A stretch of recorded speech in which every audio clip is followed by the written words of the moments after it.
Sabe por que nós estamos todos os dias aqui no canal ajudando as pessoas que querem ler a Bíblia inteira? Porque nós sabemos que é possível. Por isso que nós colocamos esse título, Como Ler a Bíblia Inteira Mesmo com Pouco Tempo. Porque se você separar todos os dias um trechinho do seu dia, não é muito não, um trechinho do seu dia, lendo um pouquinho, você consegue. Nós estamos usando esta Bíblia, que é a Bíblia 365 de Noite da SBB, e ela tem um plano, e esse plano já é todo organizado. Nós lemos todos os dias alguns trechos da Bíblia, e esses trechos vão se completar numa leitura inteira da Palavra de Deus. Vem com a gente, deixa a gente te ajudar, tá bom? Se você não é inscrito no canal, ajuda a gente, se inscreva no canal, a gente precisa chegar a 1000 inscritos, você pode nos ajudar? Dá o like e compartilha também para os seus contatos e grupos. Vamos à leitura de hoje. Dia 148, nós vamos ler 1 Samuel 14, Salmo 89, Mateus 23, a partir do verso 13. 1 Samuel 14. A vitória de Jonatas. Um dia Jonatas, filho de Saul, disse ao seu jovem escudeiro: Venha, vamos até a guarnição dos filisteus, que está do outro lado. Porém ele não contou isso a seu pai. Saul se encontrava na extremidade de Gibeá, debaixo da romanceira de Migron, e o povo que estava com ele eram cerca de 600 homens. Aias, filho de Aitube, irmão de Icabô, filho de Finéias, filho de Eli, sacerdote do Senhor em Siló, trazia a estola sacerdotal. O povo não sabia que Jonatas tinha ido.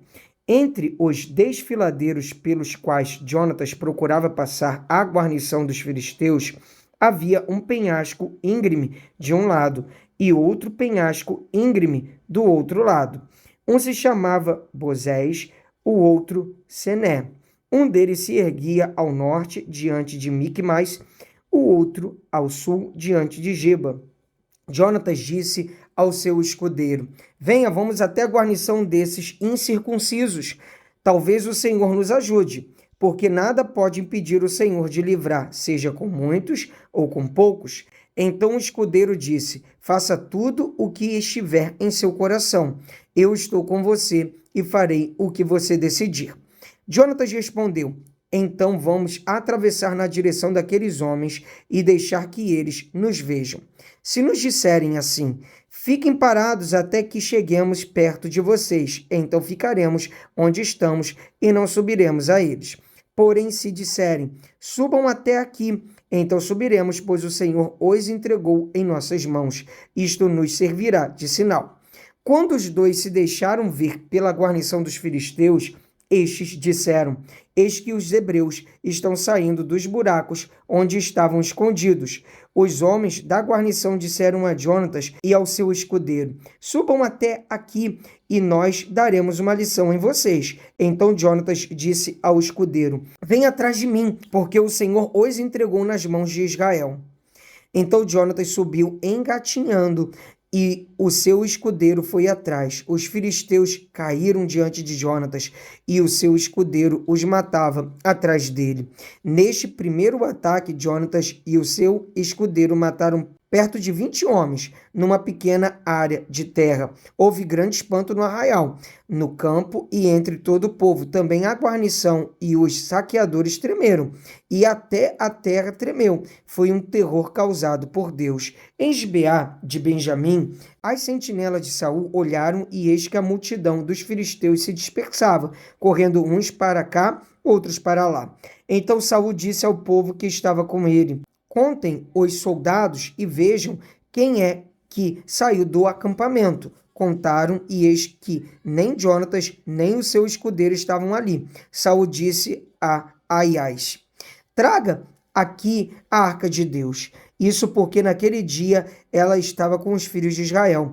Enquanto Saul falava ao sacerdote, o alvoroço que havia no arraial dos filisteus aumentava cada vez mais. Então Saul disse ao sacerdote: desista de trazer a arca. Saul e todo o povo que estava com ele se reuniram e foram à batalha. E eis que a espada de um era contra o outro, e houve grande tumulto. Também os hebreus que anteriormente haviam estado com os filisteus e que tinham ido com eles ao arraial, também estes se juntaram com os israelitas que estavam com Saul e Jonatas. Quando todos os homens de Israel que estavam escondidos na região montanhosa de Efraim ouviram que os filisteus estavam fugindo, também eles entraram na batalha e os perseguiram. Assim o Senhor livrou Israel naquele dia, e a batalha passou além de Bet-Aven. O voto de Saul. Naquele dia os homens de Israel estavam angustiados porque Saul havia levado o povo a fazer um juramento dizendo: maldito o homem que comer algo antes de anoitecer, antes de eu me vingar dos meus inimigos. Por isso todo o povo se absteve de comer naquele dia. Todo o povo chegou a um bosque onde havia mel no chão. Quando o povo entrou no bosque, eis que o mel estava escorrendo, mas ninguém provou do mel, porque o povo estava com medo do juramento. Jonatas, porém, não sabia que o pai havia levado o povo a fazer aquele juramento, por isso estendeu a ponta da vara que tinha na mão e a molhou no favo de mel. Quando comeu, os seus olhos voltaram a brilhar. Então alguém no meio do povo disse: o seu pai levou o povo a jurar solenemente, dizendo: maldito o homem que comer algo no dia de hoje. Por isso o povo está exausto. Então Jonatas disse: meu pai trouxe desastre sobre a terra. Vejam como os meus olhos brilham por ter eu provado um pouco deste mel.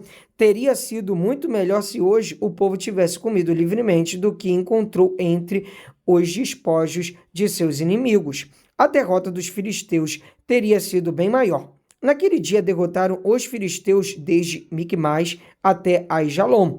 O povo estava muito exausto, então lançando-se sobre o despojo, pegaram ovelhas, bois e bezerros e os mataram no chão e comeram a carne com sangue. Foram contar isto a Saul, dizendo: eis que o povo está pecando contra o Senhor, porque comem a carne com sangue. Saul gritou: traidores! Rolem para aqui uma grande pedra. E Saul disse mais: espalhem-se entre o povo e digam a eles que cada um me traga o seu boi, a sua ovelha, e que os matem aqui, e então comam, e que não pequem contra o Senhor comendo carne com sangue. Então todo o povo trouxe de noite cada um o seu boi e o matou ali. E Saul edificou um altar ao Senhor, foi o primeiro altar que ele edificou. Jonatas é salvo pelo povo. Então Saul disse: vamos descer esta noite no encalço dos filisteus, vamos saqueá-los até o raiar do dia e não deixemos que fique nem sequer um deles. Eles responderam: faça como achar melhor. Mas o sacerdote disse: vamos primeiro nos aproximar de Deus. Então Saul consultou a Deus, dizendo: devo descer no encalço dos filisteus? Tu os entregarás nas mãos de Israel? Porém, naquele dia, Deus não lhe respondeu. Então Saul disse: venham cá, todos os chefes do povo, e informem-se e descubram qual é o pecado que foi cometido hoje, porque tão certo como vive o Senhor, que salva Israel, ainda que o meu filho Jonatas seja o culpado, certamente morrerá. Porém, ninguém de todo o povo lhe respondeu. Então Saul disse a todo o Israel: fiquem vocês de um lado e eu e o meu filho Jonatas ficaremos do outro. E o povo disse a Saul: faça como achar melhor. Então Saul falou ao Senhor Deus de Israel: mostra a verdade. Então Jonatas e Saul foram indicados por sorteio e o povo saiu livre. Então Saul disse: lancem a sorte entre mim e Jonatas meu filho. E Jonatas foi indicado. Então Saul disse a Jonatas: diga-me o que foi que você fez. E Jonatas respondeu: eu apenas provei um pouco do mel com a ponta da vara que tinha na mão. Eis-me aqui, estou pronto para morrer. Então Saul disse: que Deus me castigue se você não for morto, Jonatas. Porém o povo disse a Saul: como é que Jonatas pode ser morto? Ele que efetuou tamanha salvação em Israel. Nada disso. Tão certo como vive o Senhor, nenhum de seus cabelos cairá no chão, pois foi com a ajuda de Deus que ele fez isso hoje. Assim o povo salvou Jonatas, para que não morresse, e Saul deixou de perseguir os filisteus, e estes voltaram para a sua terra. Quando assumiu o reinado de Israel, Saul lutou contra todos os seus inimigos ao redor, contra Moabe, os filhos de Amon e Edom, contra os reis de Zobá e os filisteus, e para onde quer que se voltava era vitorioso. Lutou com coragem, derrotando os amalequitas e liberando Israel das mãos dos que o saqueavam. Os filhos de Saul eram Jonatas, Isvi e Malquizua. Os nomes de suas duas filhas eram Merabe, a mais velha, e Mical, a mais nova. A mulher de Saul se chamava Ainoã, filha de Ai-Maás. O nome do general do seu exército era Abner, filho de Ner, tio de Saul. Quis era pai de Saul, e Ner, pai de Abner, era filho de Abiel. Durante todo o reinado de Saul, houve forte guerra contra os filisteus. Por isso, sempre que havia um homem forte e valente, Saul o agregava a si. Vamos ler agora Salmo 89, a promessa de Deus a Davi. Salmo didático de Etã, ex-daíta. Cantarei para sempre as tuas misericórdias, ó Senhor. Os meus lábios proclamarão a todas as gerações a tua fidelidade, pois eu disse, a misericórdia está edificada para sempre. A tua fidelidade tu a confirmarás nos céus. Tu disseste, fiz uma aliança com o meu escolhido e jurei a Davi, meu servo. Para sempre estabelecerei a sua posteridade, firmarei o seu trono de geração em geração. Os céus celebram as tuas maravilhas, ó Senhor, e na Assembleia dos Santos louvam a tua fidelidade, pois quem nos céus é comparável ao Senhor? Entre os seres celestiais, quem é semelhante ao Senhor? Deus infunde grande terror na Assembleia dos Santos, é temível sobre todos os que o rodeiam. Ó Senhor, Deus dos exércitos, quem é poderoso como tu és, Senhor? Com a tua fidelidade ao redor de ti, dominas a fúria do mar. Quando as suas ondas se levantam, tu as acalmas. Esmagaste o monstro Raabe e o mataste. Com teu braço forte, dispersaste os teus inimigos.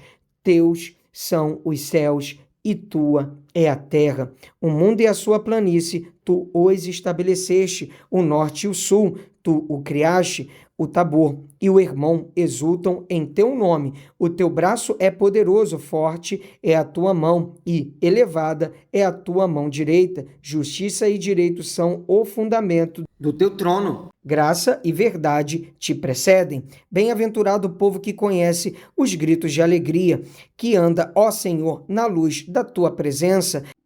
Em teu nome se alegra o dia todo e na tua justiça se exalta, porque tu és a glória de sua força. O teu favor é exaltado, o nosso poder, pois ao Senhor pertence o nosso escudo e ao Santo de Israel, o nosso rei. Vamos ler agora Mateus capítulo 23, a partir do verso 13. Ai de vós, escribas e fariseus hipócritas, porque vocês fecham o reino dos céus diante das pessoas, pois vocês mesmos não entram, nem deixam entrar os que estão entrando. Ai de vós, escribas e fariseus hipócritas, porque vocês devoram as casas das viúvas e para o justificar fazem longas orações. Por isso vocês sofrerão juízo muito mais severo. Ai de vós, escribas e fariseus hipócritas, porque vocês percorrem o mar e a terra para fazer um prosélito e, uma vez feito, o tornam filho do inferno 2 vezes mais do que vocês. Ai de vós, guias cegos, que dizem, se alguém jurar pelo santuário, isso não tem importância, mas se alguém jurar pelo ouro do santuário, ficará obrigado pelo que jurou. Seus tolos e cegos, qual é mais importante, o ouro ou o santuário que santifica o ouro? E vocês dizem, se alguém jurar pelo altar, isso não tem importância, mas se alguém jurar pela oferta que está sobre o altar, fica obrigado pelo que jurou. Cegos, qual é mais importante, a oferta ou o altar que santifica a oferta? Portanto, quem jurar pelo altar, jura por ele e por tudo o que está sobre ele. Quem jurar pelo santuário, jura por ele e por aquele que nele habita, e quem jurar pelo céu, jura pelo trono de Deus e por aquele que está sentado no trono. Ai de vocês, escribas e fariseus hipócritas, porque vocês dão o dízimo da hortelã, do endro e do cominho e desprezam os preceitos mais importantes da lei, a justiça, a misericórdia e a fé. Mas vocês deviam fazer estas coisas sem omitir aquelas. Guias cegos, coam um mosquito, mas engolem um camelo. Ai de vocês, escribas e fariseus hipócritas, porque vocês limpam o exterior do copo e do prato, mas estes por dentro estão cheios de roubo e de glutonaria. Fariseu cego, limpe primeiro o interior do copo para que também o seu exterior fique limpo.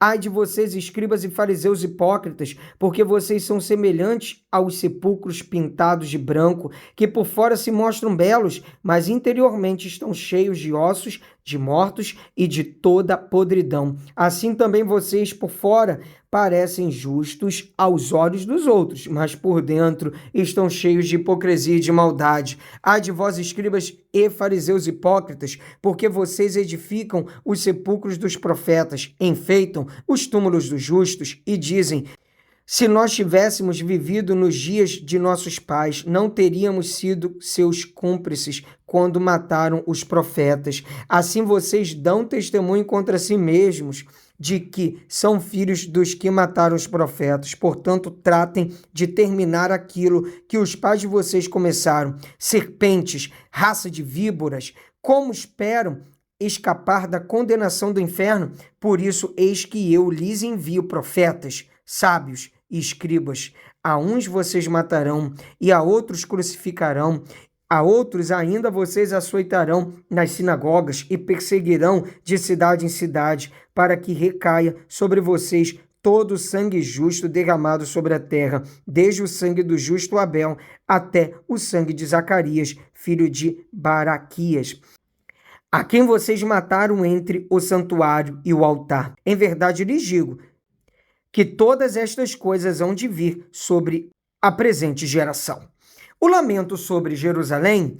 Jerusalém, Jerusalém, você mata os profetas e apedreja os que lhe são enviados. Quantas vezes eu quis reunir os seus filhos como a galinha junta os seus pintinhos debaixo das asas, mas vocês não quiseram. Eis que a casa de vocês ficará deserta, pois eu lhes afirmo que, desde agora, não me verão mais, até que venham a dizer: bendito o que vem em nome do Senhor. Graças a Deus, mais um dia de leitura bíblica concluída. Não para. Vamos avançando, de passo em passo, de fé em fé, e você vai crescer muito em fé e em graça. Te espero aqui amanhã. Um abraço para cima!